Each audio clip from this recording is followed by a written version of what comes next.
Hi everyone, hope you're doing well. Have you seen the pictures I've got on this particular backdrop here? Three of the people in the photograph you'd think were right to be in the photograph. You know, their position there would not seem out of place. But there is one that does look out of place, and that's Biden, isn't it? Behind me here. But is he out of place?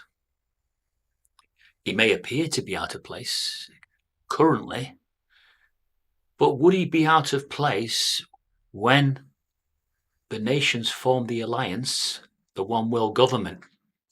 Well, no, he wouldn't. In fact, he'd be completely in the right place. For this is likely to be how they will get people to jump through hoops, to get them to follow orders. Now, I've been looking on the internet and I've always wondered how it starts. Now, Michael Stipe of REM, he wrote a great song.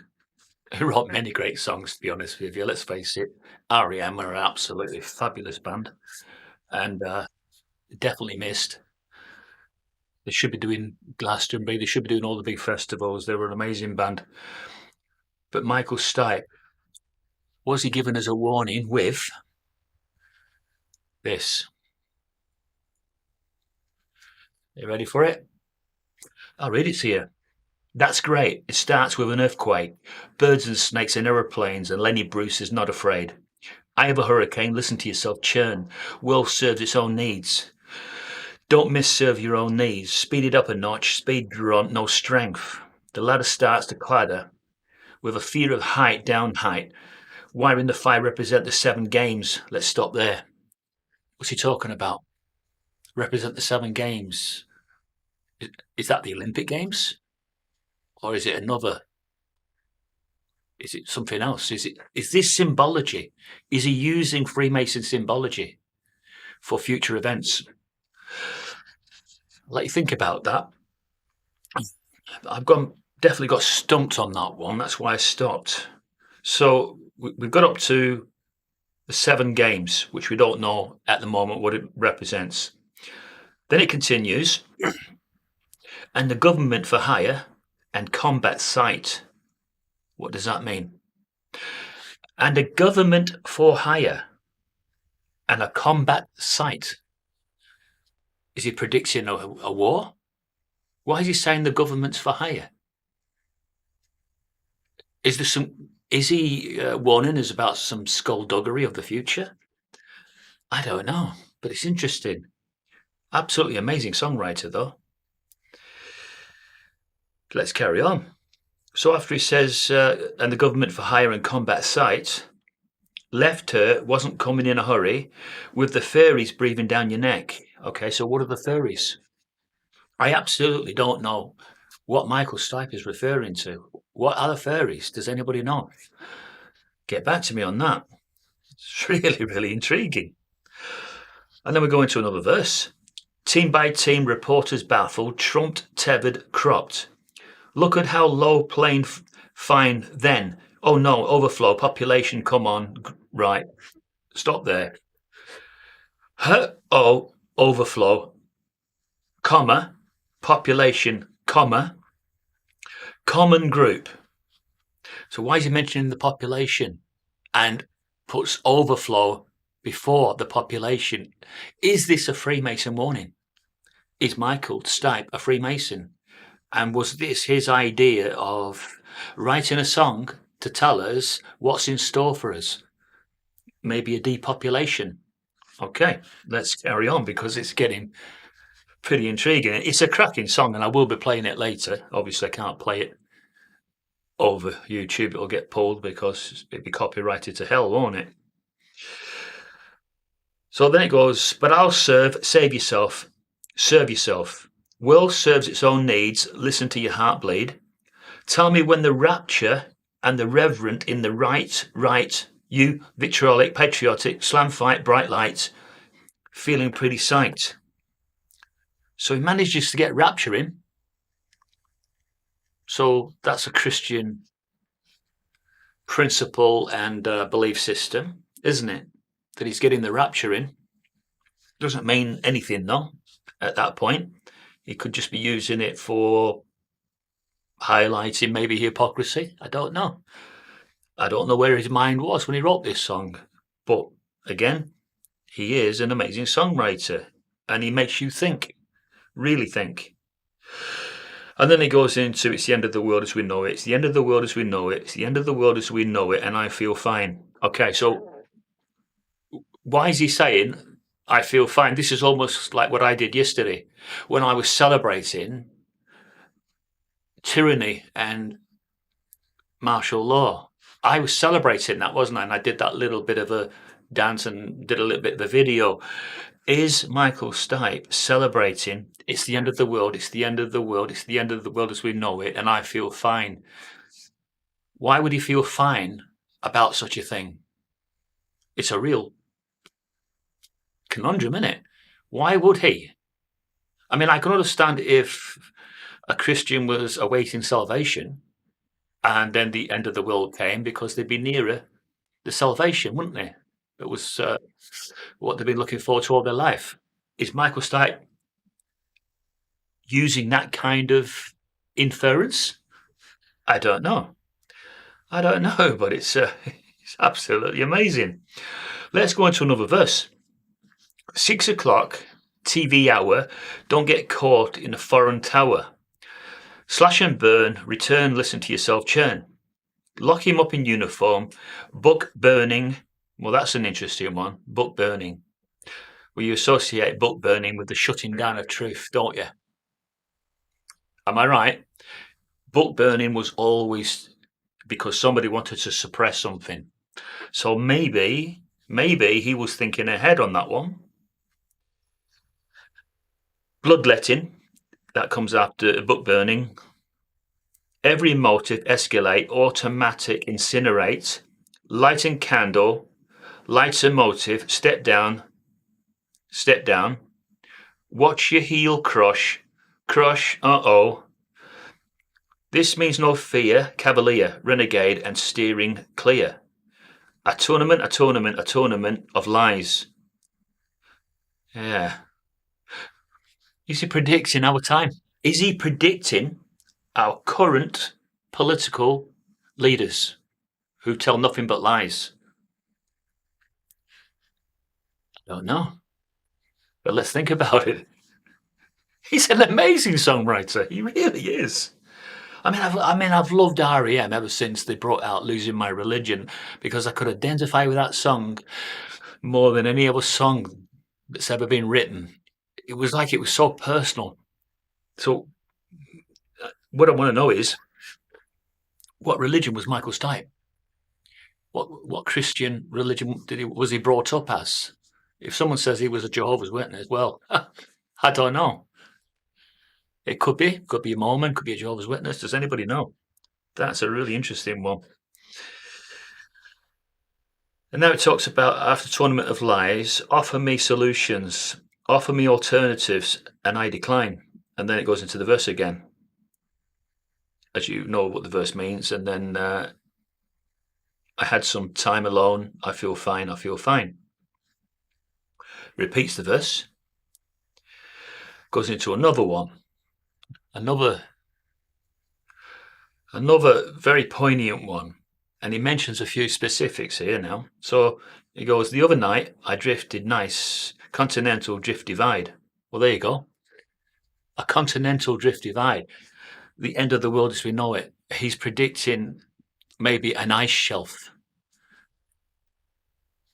dropping. So he starts off with the earthquakes. He's going into all the earthly catastrophes that have been predicted in the Bible. So he's a really deep thinker, as well as being an amazing songwriter. So he's predicting all the critical times hard to deal with will be here. He's doing it in song. It's amazing. Right, so after Drift Divide, Mountains Sit in a Line, Leonard Bernstein. No, I don't get that one. If you can explain that one to me. Mountains sit in a line, Leonard Bernstein. No idea. Leonard Brezhnev, Lenny Bruce again, and Lester Bangs. Birthday party, cheesecake, jelly bean, boom. You're symbolic, patriotic, slam but neck right. You're symbolic, patriotic. Yeah, well, I get that. I believe that he has used a lot of symbolic terms within this song, and he's told us that just there. I want to say that this is a really difficult song to sing. If you don't have rhythm with a song like this, you cannot do it justice. And Michael Stipe has amazing rhythm, amazing rhythm. I remember when they did Glastonbury, and they just everybody was in awe when REM were there. He was so good when he was singing. Every note, every crystal clear word. He is such a good vocalist. And again, I say that REM are missed. We want them back at Glastonbury. They were definitely at one time one of the biggest bands in the world, overtaking U2. Definitely.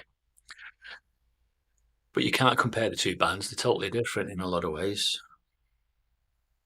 But who would have thought that Michael Stipe, in this song, was predicting future events that are seemingly coming true now? Okay, he doesn't mention anything about the current world leaders that are in this picture, but he doesn't need to, does he? Not really.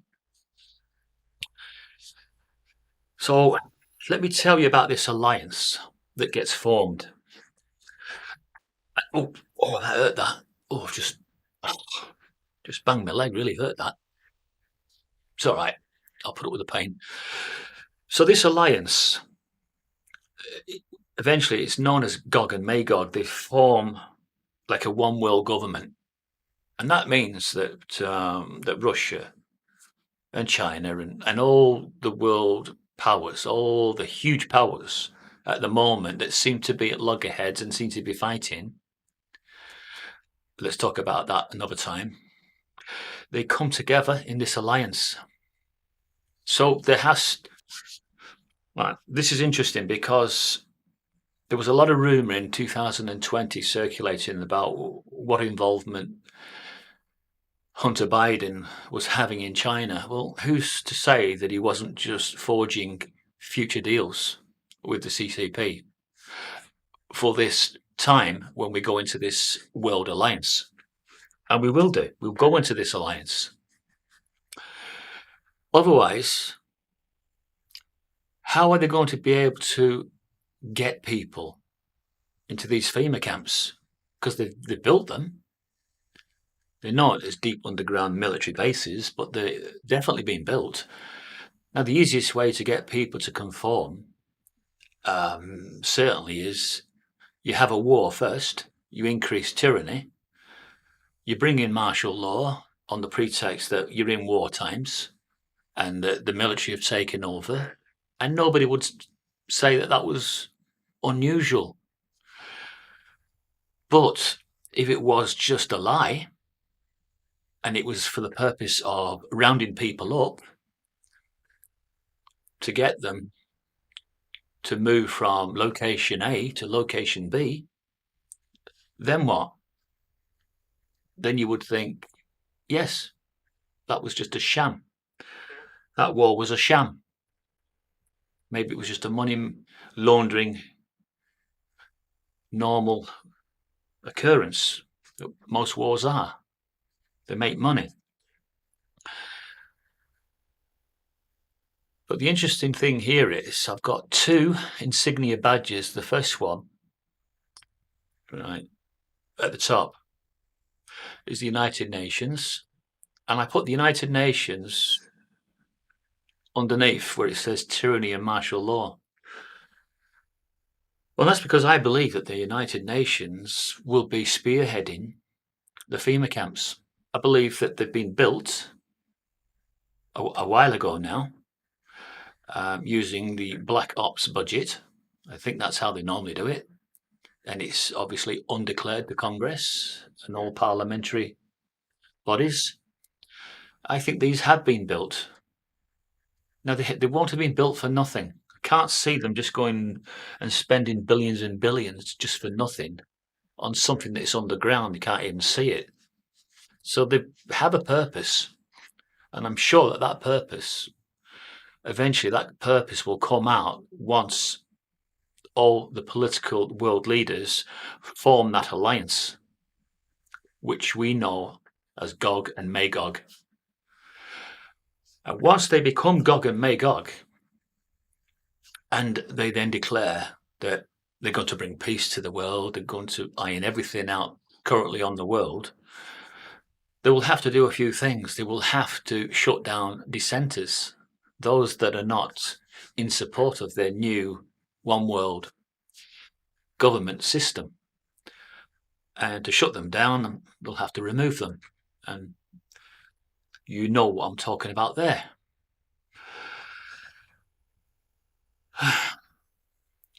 But what a great song to finish with, eh? It's the end of the world as we know it. And I feel fine. Michael Stipe felt fine when he knew it was the end of the world. Will you feel fine?